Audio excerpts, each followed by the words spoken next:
The deed is in my name, but the house belongs to all of us now, Mother. You're just being difficult. That's what my son-in-law said to me, standing in my own kitchen, holding a real estate flyer like it was a winning lottery ticket. I set down the dish I was drying. I looked at him, then at my daughter, sitting at the table not saying a word, and I felt something cold and clear settle over me. I was 72 years old, and I decided right then that the next words out of my mouth were going to change everything.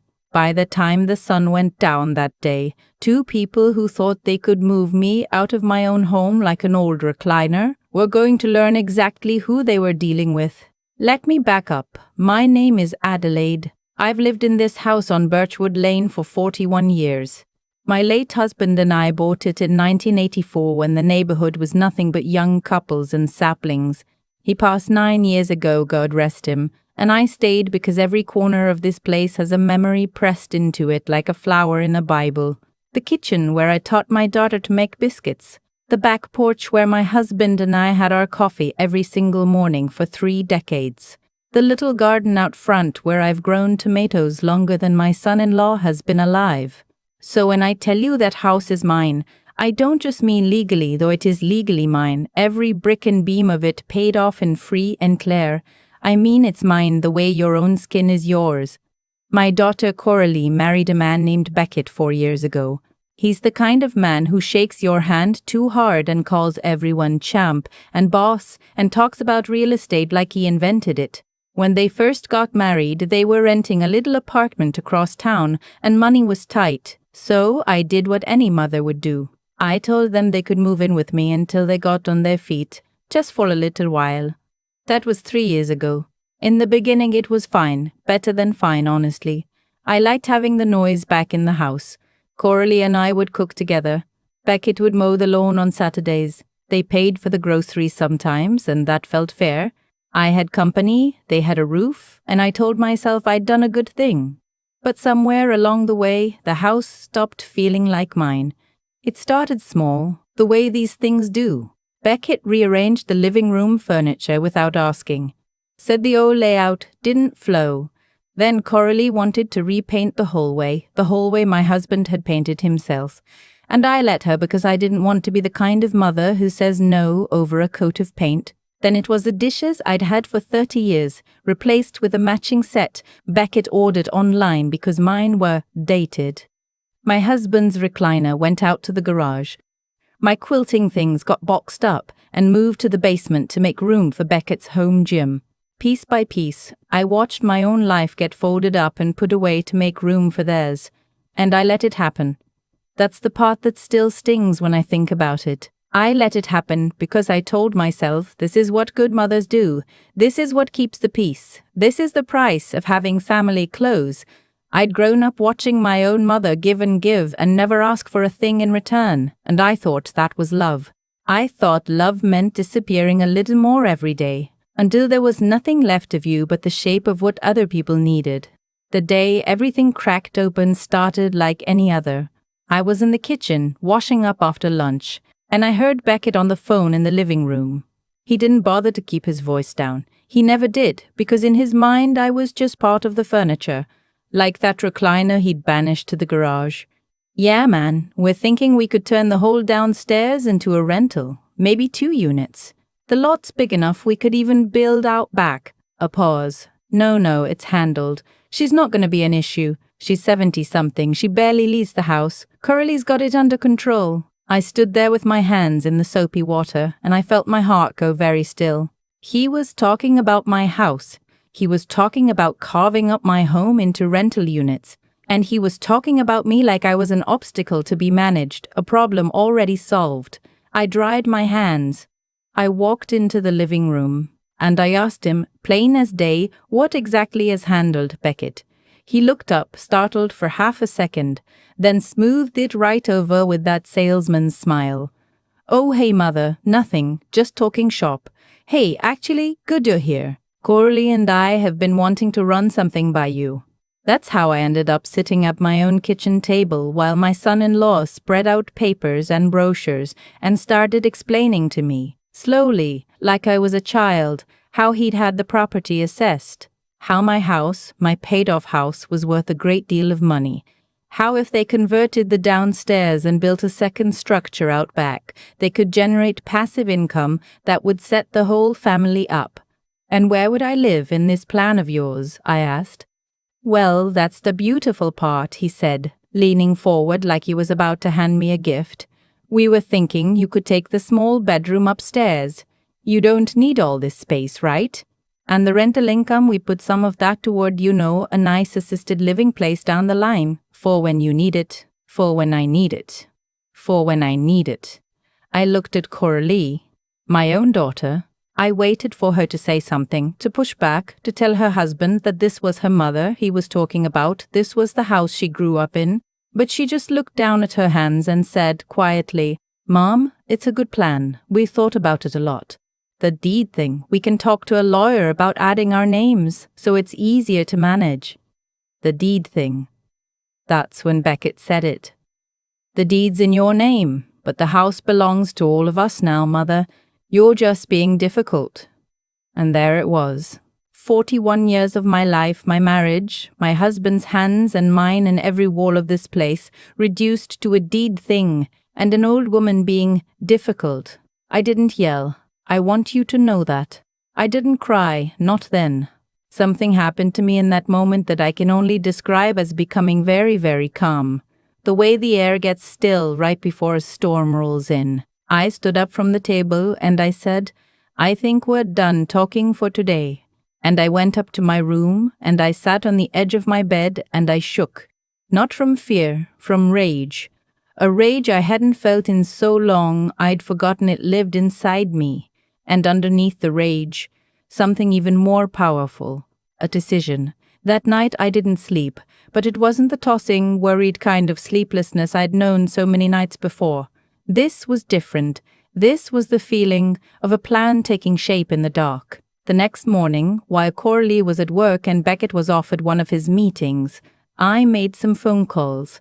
The first was to my husband's old friend, a retired attorney named Mr. Hollis who'd handled our affairs for years.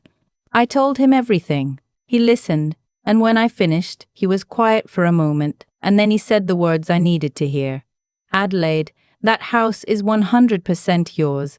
They have no claim to it, none.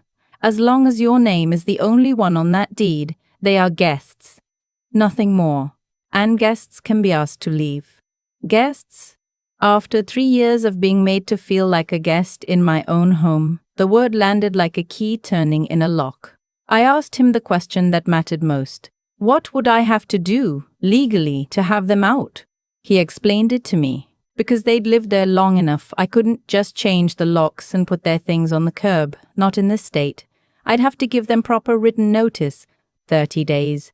Do it by the book, he said, and there's nothing they can do. 30 days. I could be patient for 30 days. I'd been patient for 3 years. But I'm not going to lie to you. I had a darker thought, too, sitting there that morning. A part of me wanted to just lock them out, to let Beckett come home and find his key didn't work and his gym equipment on the lawn. After everything, didn't they deserve to feel, just once, what it was like to find the door closed against them? And maybe in another version of this story, that's what I'd have done. But Mr. Hollis said something to me that stuck. Adelaide, do this right and you keep your dignity and your house. Do this in anger and you might keep the house but lose a piece of yourself. You decide which matters more. I decided both mattered. I decided I'd take my house back and my dignity, and I'd do it in a way that left no doubt about who I was. So here's what I did. I drove to a hardware store 2 towns over, where nobody knew me, and I had every lock in the house rekeyed. New deadbolts, front and back. A new lock on the gate to the backyard, the one my husband had built. I did it on a Tuesday while they were both out, and when the locksmith was done, I held that ring of shiny new keys in my hand and I felt taller than I'd felt in years. But I didn't lock them out. Not yet. That would have been the angry way, and I'd made my choice. Instead, I gave them their new keys, and I sat them both down that evening, and I handed Beckett an envelope. Inside was a formal notice, drawn up by Mr. Hollis, stating that their tenancy was being terminated and they had 30 days to vacate the premises. Beckett laughed at first. He actually laughed. "You can't be serious. Mother, come on, this is your grandkids' future we're talking about. This is family." "You don't have any children, Beckett," I said. "It's a figure of speech. And so is family, apparently, to you." I kept my voice level. "You stood in my kitchen and called me difficult. You made plans to carve up my home and stick me in a back bedroom until you could pack me off to a facility. You talked about my death like it was a line item in your business plan. So no, this isn't your family's future. This is my house. And you have 30 days. Coralie started to cry. "Mom, you can't do this. Where are we supposed to go?" And here's the thing that broke my heart and steeled my spine at the same time. Even then, even crying, her first thought wasn't, "I'm sorry, Mom." It was, "Where are we supposed to go?" 3 years under my roof and she still couldn't see me. She could only see what I provided. "You're both grown adults with jobs," I told her as gently as I could while still meaning every word. "You'll figure it out. The way your father and I figured it out when we were young, without anyone handing us a paid-off house. You'll find an apartment. You'll build your own life. It's long past time." Beckett's smile was gone now. He tried a different angle, the wounded one. "After everything we've done for you. We've taken care of this place. We've taken care of you. You replaced my dishes and moved my husband's chair to the garage," I said. "That's not taking care of me. That's erasing me. And I'm done being erased." That was the moment, I think, that he finally understood I wasn't bluffing. You could see it move across his face, the realization that the old woman he'd written off had been holding all the cards the whole time. The 30 days were not easy. I won't pretend they were. Beckett tried everything. First the charm, then the guilt, then when those failed, the threats. He told me he'd contest it, that he'd get a lawyer, that I couldn't just throw family out on the street. I told him to call whatever lawyer he liked, and I gave him Mr. Hollis's number, and I told him my attorney would be happy to explain how property law worked. He never called. Coralie tried a different tactic. She got sweet. Suddenly she wanted to cook with me again, wanted to sit and watch our old shows, wanted to talk about the good times, and oh, it was tempting. She's my only child. I carried her. I raised her. I love her more than my own life. But I'd learned the difference between someone who loves you and someone who needs something from you, and I could see, plain as the new locks on my doors, which one this was. She wasn't trying to reconnect with her mother. She was trying to soften me up the way you'd butter a pan. So I let her cook with me. I let us watch our shows. But I didn't move the date, not by a single day. There was one night, maybe 2 weeks in, when I almost did. We were sitting on the back porch, the two of us, the way we used to before Beckett, before all of it. The crickets were going and the air smelled like my tomatoes, and for a moment it was just my girl and me. And she said, "Mom, do you remember when Dad built this Porsche? I was so little. I handed him the nails, and I almost cracked. I almost said, 'Stay, just stay, we'll figure something out.' Because in that moment I wasn't a woman defending her home. I was just a mother who missed her daughter. But then she said, 'He'd want us to stay here. He'd want us all together.' And she used him. She used her dead father to try to guilt me into surrendering my home. And whatever crack had opened in my heart sealed right back up. Because I knew that man. I shared a bed with him for 32 years. And what he would have wanted was for his wife to be treated with respect in the home he built with his own hands. He'd have thrown Beckett out himself, years ago. Your father, I said quietly, would have changed the locks a lot sooner than I did.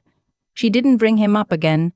On the 28th day, they started packing for real. I heard the boxes, the tape, the heavy thuds of Beckett's gym equipment finally leaving my basement. I stayed out of their way. I went about my days. I planted some fall bulbs in the garden. I called Mr. Hollis to thank him. I sat in my husband's recliner, which I'd brought back in from the garage and put right where it belonged, and I read a whole book in an afternoon for the first time in years. On the 30th day, they left. Coralie hugged me at the door. A real hug, I think, or as real as she had in her. She was crying and she said, "I don't understand how it came to this." And I held her face in my hands, my baby's face, and I said, "It came to this because I forgot how to say no, and you forgot how to hear it. But we can fix that now. Not living on top of each other. Not with you needing me for a roof. Just as two grown women who love each other. I'd like that when you're ready." Beckett didn't say goodbye. He carried the last box to the car, and he drove off, and that was the end of him in my life. And I have not lost a moment of sleep over it since. When the car turned the corner, I stood in my doorway and I looked back into my house. My house. The hallway was the wrong color, and the dishes weren't mine, and there was a square of paler carpet where the home gym had sat, but it was mine. Every wrong-colored wall of it. And I had all the time in the world to put it back to rights, or to make it into something new, whatever I wanted, because for the first time in years, what I wanted was the only thing that mattered. That was 8 months ago now. I painted the hallway back. Not the exact shade my husband used, I couldn't find it, but close, a warm cream that catches the morning light. I gave Beckett's matching dishes to the church donation box, and I dug my old set out of the cupboard, the ones with the little blue flowers, chipped and dated and absolutely perfect. My quilting things came back up from the basement, and I've nearly finished a quilt for the first time in a decade. Coralie and I talk now. Really talk. She and Beckett separated about 3 months after they moved out, and I won't pretend I shed any tears over that, though I held my tongue when she told me.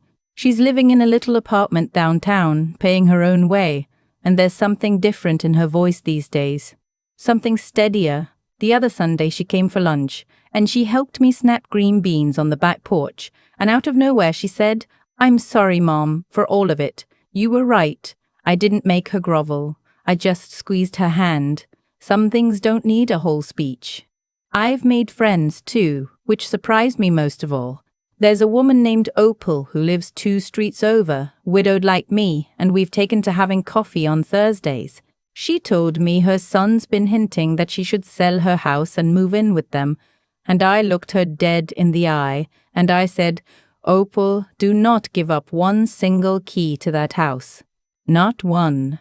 And I told her my story, and by the end of it she was laughing and shaking her head, and she said, "Where were you 10 years ago? I think about that question sometimes.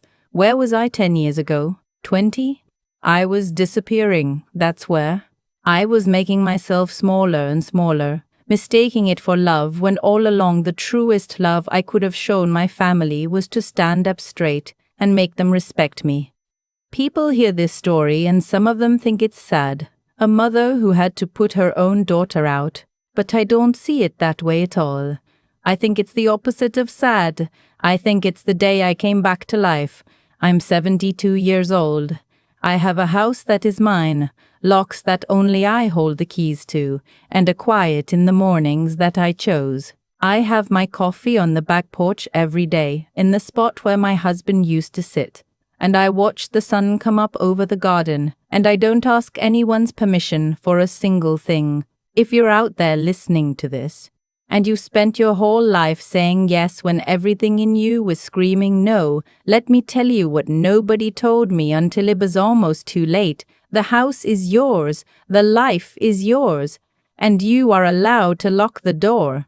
We at Patriarch's Revenge would love to know where you're listening from.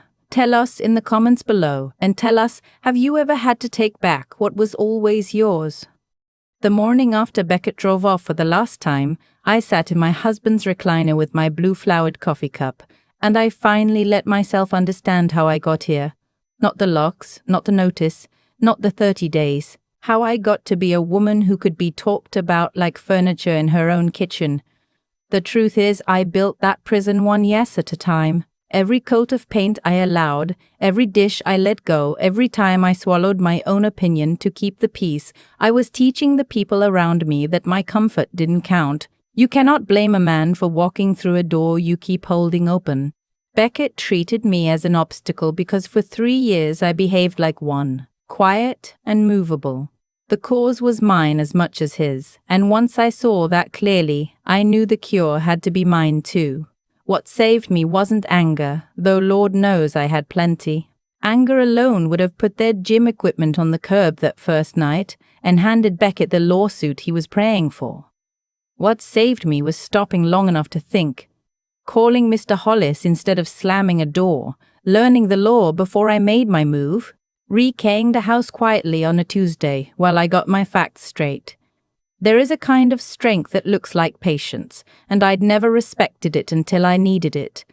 The smartest thing I ever did in this whole mess was refuse to act until I knew exactly where I stood.